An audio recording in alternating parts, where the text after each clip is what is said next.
ఈరోజు శ్రీ రోసయ్య గారి 3వ వర్ధంతి సందర్భంగా ఇంతటి మహత్ కార్యాన్ని ఏర్పాటు చేసిన పెద్దలందరికీ నా హృదయపూర్వక నమస్కారాలు తెలియజేసుకుంటూ, ఇక్కడికి వచ్చిన అందరూ కూడా రోసయ్య గారితో ఎంతో పరిచయం ఉన్నవారే. అందరికీ ఆయన గురించి తెలుసు, తెలియని వారు ఎవరు కూడా లేరు. కానీ ఈ సందర్భంగా నేను ఆయన కుటుంబ సభ్యుల్లో ఒకరినైనందుకు, అలాగే ఆర్యవైశ్యులో ఒకరిగా ఉన్నందుకు గర్విస్తూ, ఆయన ముఖ్యంగా రాజకీయాలు, కుటుంబం రెండు పట్టాల కింద చూసారే తప్పితే ఏ రోజు రాజకీయాన్ని కుటుంబ జీవితాన్ని కూడా ఏ రోజు కూడా కలపలేదు. రాజకీయం అనగానే బయట ఆఫీస్ రూమ్లో నుంచి లోపలికి రాగానే కుటుంబము, కుటుంబ వ్యవహారాలు, కుటుంబ సభ్యులతోటి మాట్లాడే విధం మొత్తం మారిపోయేది. ఆఫీస్ రూమ్లో ఉన్నది వేరు, ఇంట్లో ఉన్నది వేరు.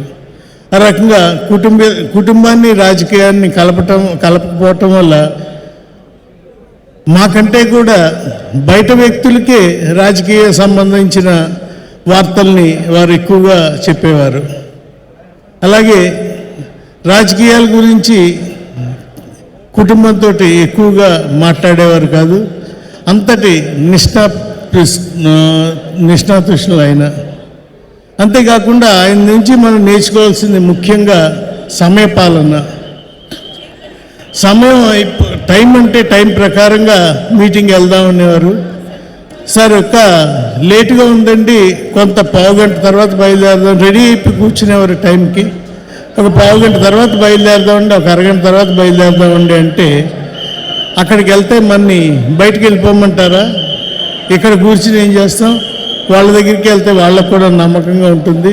సభ్యులు అందరూ వచ్చారు, గెస్టులు వచ్చారని చెప్పి వారికి కూడా కాన్ఫిడెన్స్ వస్తుంది అని చెప్పి టైం అంటే టైం ప్రకారంగా ఆయన మీటింగ్ వెళ్ళేవారు. ఏ రోజు కూడా ఇందాక చెప్పినట్టుగా ఎవరిని కూడా డిసప్పాయింట్ చేసేవారు కాదు. ఆయన మీటింగ్కి ఖచ్చితంగా ప్రవర్తించేవారు. ఈ మధ్యకాలంలో నేను, నా స్నేహితులు అందరూ కూడా ఎంతో మన రాయలసీమ, తెలంగాణ ఈ జిల్లాల్లో విస్తృతంగా మా స్నేహితులతోటి వెళ్ళటం జరిగింది. అక్కడికి వెళ్తున్నప్పుడల్లా కూడా అక్కడికి వెళ్ళిన తర్వాత ఆయన మీద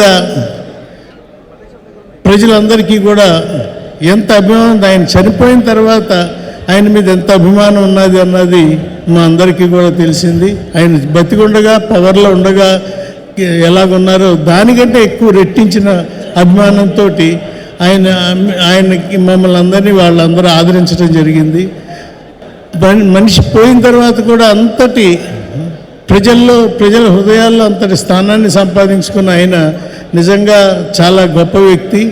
అలాంటి వ్యక్తి మన మధ్యన లేకపోవటం నిజంగా బాధ కలిగినా సరే, ఈ రకంగా మన అందరం కూడా ఆయన గురించి తలుచుకుని ఆయనకి నివాళులను అర్పిస్తూ ఆయన్ని గుర్తు చేసుకోవటం అన్నది ఈరోజు జరుగుతున్నందుకు చాలా సంతోషం. ఇక్కడ రాజకీయాల గురించి మాట్లాడటానికి చాలామంది రాజకీయ నాయకులు అందరూ కూడా వస్తున్నారు కాబట్టి రాజకీయాల గురించి చెప్పలేదు. కానీ ఒకటి మాత్రం ఆయన గురించి చెప్పేదంటే, నాకు 45 సంవత్సరాలు అయింది వివాహం అయ్యి. 45 సంవత్సరాల్లో ఒక్కసారి కూడా కోపం తెచ్చుకుని కోపంగా మాట్లాడిన సందర్భం లేదు 45 సంవత్సరాల్లో. అంతటి మహావ్యక్తి ఆయన. ఏదన్నా చెప్పాలనుకుంటే అందరికీ తెలుసు, చురకంటించినట్టుగా కొద్దిగా చెప్పేవారు.